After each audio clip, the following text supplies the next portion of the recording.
मेरे पास कोई ब्रश तो है नहीं और मैं रेगुलरली लगाती भी नहीं हूँ मेहंदी, शौक से लगा लेती हूँ क्योंकि एज सच मेरे बालों में अभी तक ग्रेइंग की प्रॉब्लम है नहीं। इक्का दुक्का जो बाल ग्रे हैं वो इतना भी बड़ा इशू नहीं है कि I can not survive without any colouring. मैंने अभी तक लाइफ में कभी कलरिंग की नहीं है बालों की, थैंक्स टू माय जीन्स कि हमारे यहाँ बाल जल्दी सफ़ेद नहीं होते लोगों के। लेकिन क्योंकि मेहंदी लगाने से और भी कई फ़ायदे हैं बालों में, जैसे कि मैंने मेहंदी में बहुत और कुछ मिलाया होता है। कॉफ़ी मिलाती हूँ मैं इसके अंदर, फिर मैं इसके अंदर दही मिला देती हूँ कंडीशनिंग के लिए। तो इन चीज़ों से वैसे तो हम regularly day to day use में अपने बालों के लिए कुछ भी नहीं कर पाते क्योंकि टाइम ही नहीं होता। सुबह सुबह जिनको स्कूल जाना होता है उनको पता है कि वो कैसे अपने बालों को वॉश भी करते हैं बस। बट लकीली क्योंकि मेरे बाल नेचुरली बहुत स्ट्रेट और सिल्की हैं तो मेरे बाल फ्रीजी नहीं होते, इसलिए मुझे कंडीशनर लगाना नहीं पड़ता। बट आई कैन रिलेट तो गलत वर्ड होगा, आई कैन अंडरस्टैंड कि जिनके बाल बहुत फ्रीजी हो जाते होंगे सिर्फ शैम्पू करने से उनको कितनी दिक्कत आती होगी, क्योंकि ऑफ कोर्स कंडीशनिंग करने के लिए आपको थोड़ा टाइम लगता है। शैम्पू करने के बाद अगर आप कंडीशनर लगाते हो तो 5-10 मिनट एक्स्ट्रा आपको वॉशरूम में देना पड़ेगा, और जो कि लेडीज़ के लिए बहुत मुश्किल होता है निकालना, क्योंकि उनको सुबह सुबह पूरे घर के लिए खाना बनाना, फिर बाकी कुछ जो सुबह की और चीज़ें हैं वो करके जाना।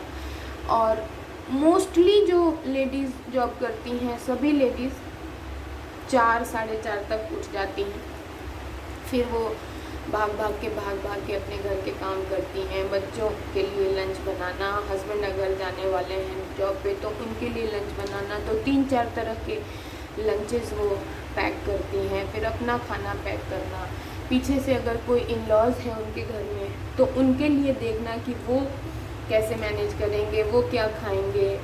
बहुत सारी चीज़ों को मैनेज करने के बाद they are finally able to step out of their houses.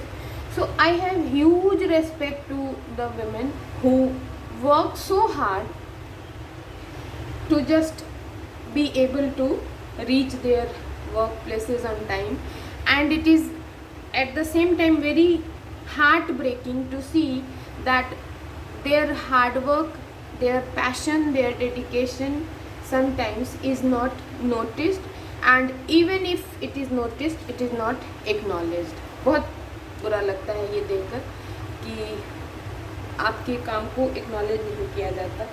हमारे देश में प्रधानमंत्री जी ने यहाँ तक कहा कि जो आपके सफाई कर्मी हैं आप उनके काम को भी नोटिस करो और उनके काम को भी अप्रिशिएट करो।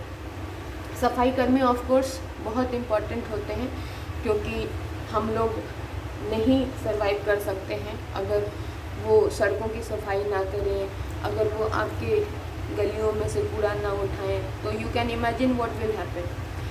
तो अगर सफाई कर्मियों के काम को देश का प्रधानमंत्री एक्नॉलेज कर पा रहा है तो पढ़ी लिखी महिलाएं जो सब अपने अपने सब्जेक्ट्स में एक्सपर्ट हैं, जो सब कहीं ना कहीं बच्चों को बहुत कुछ सिखाना चाहती हैं, जिनका इंटेंशन है कि वो अपने स्टूडेंट्स की लाइफ में कुछ डिफरेंस क्रिएट कर सकें, उनका काम क्यों एक्नॉलेज नहीं होता। और जब वो अच्छा कर रही होती हैं तब शायद कोई नहीं आता देखने के लिए कि वो क्या कर रहे हैं, but just one tiny mistake and their entire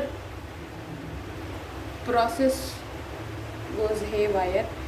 तो ये कहीं ना कहीं बहुत सैड है, इस पूरे प्रोसेस का ये पार्ट बहुत सैड है कि आपसे एक्सपेक्टेशन ये रखी जाती है कि आप या तो ह्यूमन बीइंग्स ही ना बनो, क्योंकि हम तो यही पढ़ते आए हैं कि to earn is human and purposely nobody does that. But अगर कभी कुछ हो जाए, सपोज करो कि आपसे कोई चीज़ का रिकॉर्ड बनाने में कुछ हो गया या कुछ भी बहुत सारी चीज़ें होती हैं जो छोटी मोटी बातें होती हैं जिसमें आपने कुछ गलत एंट्री कर दी, या आप सपोज़ करो कि आप सिलेबस बना रहे हो तो आपने गलत चैप्टर का नाम उसमें डाल दिया, पर वो इतनी बड़ी बात नहीं है मेरे ख्याल से कि उसके लिए आप किसी के पूरे इंटेंशन को ही आप नलीफाई कर दो। आपको ये समझना चाहिए कि अगर ये रिपेयरेबल है, अगर ये कोई ऐसी बात है जिसको कि ठीक किया जा सकता है, तो उस सिचुएशन में पैनिक करके, एक हल्ला मचा के, हंगामा खड़ा करके, सबको इंसल्ट करके, उनको डिमीन करके तो कुछ नहीं होगा। The damage cannot be repaired. Instead of this, rather you should be focusing on the damage control.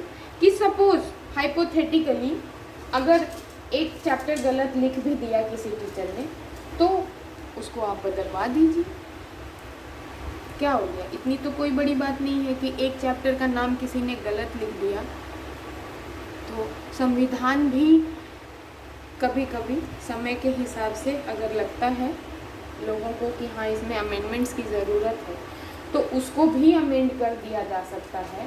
तो एक प्रिंटेड सिलेबस अगर एक उसमें कोई चैप्टर गलत है तो उसको तो हम आसानी से कर सकते हैं विद अ नोट कि yes these are the changes.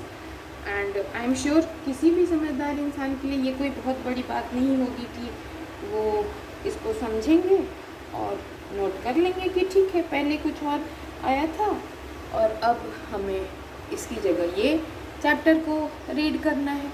पर ये बातें करनी जितनी आसान है, कुछ लोगों को प्रॉब्लम ये है कि वो हर चीज़ का सॉल्यूशन हाइपर होके निकालना चाहते हैं, और हाइपर होने से इंसान कभी सॉल्यूशन तक नहीं पहुंच सकता।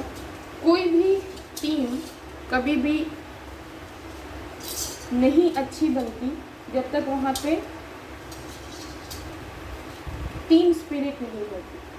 आप अकेले अगर सिंगल खेल रहे हैं, इंडिविजुअल खेल रहे हैं, तब तो अलग बात है, but if you are playing as a team, so the entire team either wins और द टीम लूजेस। ऐसा नहीं हो सकता कि टीम का एक खिलाड़ी जीत जाए और आपकी टीम हार जाए। अगर जीतेंगे तो सब जीतेंगे और हारेंगे तो सब हारेंगे। तो इट्स बेटर कि हम टीम को साथ लेकर चलें rather than pulling somebody down. तो मेहंदी खैर लग गई है बालों में और हाथों में भी पूरी तरह से। तो अब चलते हैं, हाथ धोते हैं और फिर कुछ और बातें करते हैं।